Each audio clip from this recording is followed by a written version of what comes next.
ഗസയിലേക്ക് തന്നെയാണ് ആദ്യം. ഗസയിൽ 6 പേർ കൂടി പട്ടിണി മൂലം മരിച്ചു. 93 കുട്ടികൾ ഉൾപ്പെടെ 175 പേരാണ് ഇസ്രായേലിന്റെ ഉപരോധത്തിൽ പട്ടിണി കിടന്ന് മരിച്ചത്. ഇന്ന് പകൽ 92 പേരെ കൂടി ഇസ്രായേൽ സേന വധിച്ചു. ഇവരിൽ ഭക്ഷണം തേടി വന്ന 56 പേരും ഉൾപ്പെടും.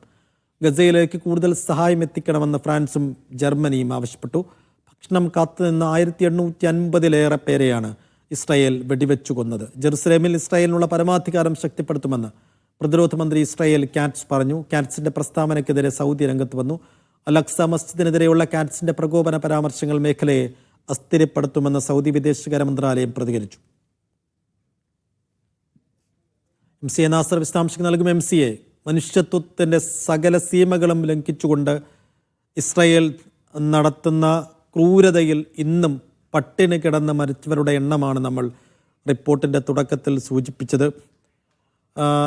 ഏറ്റവും ഒടുവിലായി ഈ ഉപരോധം എത്ര കണ്ട് കനപ്പിക്കുന്നുണ്ട് ഇസ്രായേൽ? അത് ഗസയിലെ ജനങ്ങൾക്കുണ്ടാക്കുന്ന പ്രയാസങ്ങളും ദുരിതവും എത്ര വലുതാണ്?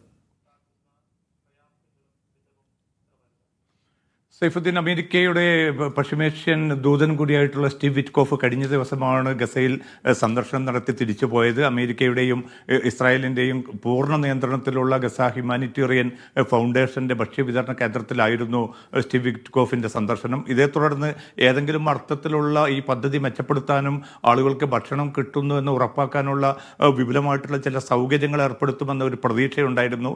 ആ പ്രതീക്ഷ പോലും തകർക്കുമാറാണ് ഇപ്പോൾ അമേരിക്കയുടെയും ഇസ്രായേലിൻ്റെയും ഭാഗത്തു നിന്നുള്ള സമീപനം. കാരണം പരമാവധി ഈ വംശഹത്യ അതിൻ്റെ ഏറ്റവും ക്രൂരമായിട്ടുള്ള രൂപത്തിൽ തന്നെ കൊണ്ടുപോകാൻ ഇസ്രായേൽ തീരുമാനിച്ചിരിക്കുകയാണ്. അതിൻ്റെ ഭാഗമായിട്ടാണ് ഇപ്പോൾ നിത്യവും മരിക്കുന്നവരുടെ എണ്ണം വീണ്ടും ഉയരുന്ന ഒരു സാഹചര്യം രൂപപ്പെട്ടിരിക്കുന്നത്. കാരണം ഇന്ന് രാവിലെ മുതൽ ഈ രാത്രി വരെയാണ് ഇപ്പോൾ 90-ലധികം പേർ കൊല്ലപ്പെട്ടത്. അതിൽ 56 പേരും ഭക്ഷണം തേടി വന്ന വളരെ പാവപ്പെട്ടവരായിട്ടുള്ള ഈ പലസ്തീൻ സമൂഹമാണ്. സ്ത്രീകളും കുട്ടികളും തന്നെയാണ് അതിൽ ഏറ്റവും കൂടുതൽ. അപ്പോൾ ഏതെങ്കിലും അർത്ഥത്തിൽ ഈ പ്രതിസന്ധി മറികടക്കാൻ, ഈ പട്ടിണി മറികടക്കാൻ പരമാവധി സ്ഥലങ്ങളിലേക്ക് എത്രയും പെട്ടെന്ന് ഭക്ഷ്യവസ്തുക്കളും മറ്റ് സഹായങ്ങളും എത്തിക്കണമെന്ന് UN ഏജൻസികൾ കഴിഞ്ഞ കുറേ ദിവസങ്ങളായി മുറവിളി കൂട്ടിക്കൊണ്ടിരിക്കുകയാണ്. പക്ഷേ ഇതൊന്നും കേൾക്കാതെ പ്രായോഗികമായിട്ടുള്ള അത്തരമൊരു നടപടിയും കൈക്കൊള്ളാതെ അമേരിക്കയും ഇസ്രായേലും മുന്നോട്ട് പോവുകയാണ്. കാരണം UN ഉൾപ്പെടെയുള്ള ഏജൻസികൾ വളരെ സുരക്ഷിത സ്വഭാവത്തിൽ വളരെ മെച്ചപ്പെട്ട രീതിയിൽ ഈ ഭക്ഷ്യവിതരണ സംവിധാനം നടത്താൻ തങ്ങൾക്ക് സാധിക്കുമെന്ന്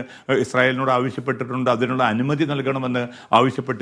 പല രാജ്യങ്ങളും ഭക്ഷ്യവസ്തുക്കൾ എത്ര വേണമെങ്കിലും ഗസയിലേക്ക് കൊടുത്തുവിടാൻ സന്നദ്ധത അറിയിച്ചിട്ടുണ്ട്. ഏതാണ്ട് 22,000-ലധികം ട്രക്കുകൾ ഈ ഗസയിലേക്ക് ഇനിയും അനുമതി കാത്തു കിടക്കുന്നതായിട്ടാണ് ഏറ്റവും പുതിയ റിപ്പോർട്ടുകൾ വ്യക്തമാക്കുന്നത്. കാരണം ഇതിന് ഈ ട്രക്കുകൾക്ക് നിത്യം ഒരു 600 ട്രക്കുകൾക്കെങ്കിലും അനുമതി നൽകുകയും വടക്കൻ ഗസയിലും മധ്യ ഗസയിലേക്കും ഇതിൻ്റെ വിതരണ ശൃംഖല വിപുലപ്പെടുത്തുകയും ചെയ്യുകയാണെങ്കിൽ ഒരുപക്ഷെ ഈ പട്ടിണി ഇല്ലാതാക്കാവുന്ന ഒരു സാഹചര്യം വരും.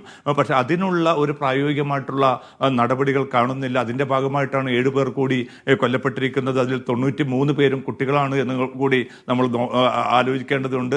175 പേരാണ് ഇപ്പോൾ പട്ടിണിയും പോഷകാഹാരക്കുറവും മൂലം മരണപ്പെട്ടിരിക്കുന്നത്. ഇതിലും ദാരുണമാണ് ആശുപത്രികളിലും മറ്റുമുള്ള അവസ്ഥകൾ. കാരണം അവിടേക്ക് ഭക്ഷ്യവസ്തുക്കളും അതോടൊപ്പം തന്നെ മരുന്നും മറ്റ് അടിസ്ഥാന സാമഗ്രികളും എത്തിക്കാൻ ഇസ്രായേൽ വിസമ്മതിക്കുകയാണ്. അതിൻ്റെ അർത്ഥം എന്നത് ഈ ക്രൂരത അല്ലെങ്കിൽ ഈ വംശഹത്യ അതിൻ്റെ ഏറ്റവും കഠിനമായ രൂപത്തിൽ തന്നെ മുന്നോട്ട് കൊണ്ടുപോകാൻ ഇസ്രായേൽ തീരുമാനിച്ചുറപ്പിച്ചിരിക്കുന്നു. അതിന് ഏതൊക്കെ രീതിയിൽ പിന്തുണ നൽകാൻ സാധിക്കുമോ എന്നാണ് ഇപ്പോൾ അമേരിക്ക നോക്കുന്നതെന്ന കുറ്റപ്പെടുത്തൽ കൂടി ഉയരുകയാണ്. മറ്റ് പല രാജ്യങ്ങളും എടുത്തിരിക്കുന്ന ശക്തമായിട്ടുള്ള ചില നിലപാടുകൾ ഉണ്ടായിരുന്നു. പക്ഷേ പ്രായോഗിക തലത്തിൽ പലസ്തീനികൾക്ക് ഗുണകരമാകുന്ന രീതിയിലേക്ക് അത് പരിവർത്തിപ്പിക്കാൻ ഇനിയും സാധിച്ചിട്ടില്ല എന്നതാണ് ഏറ്റവും സങ്കടകരമായിട്ടുള്ള വസ്തുത.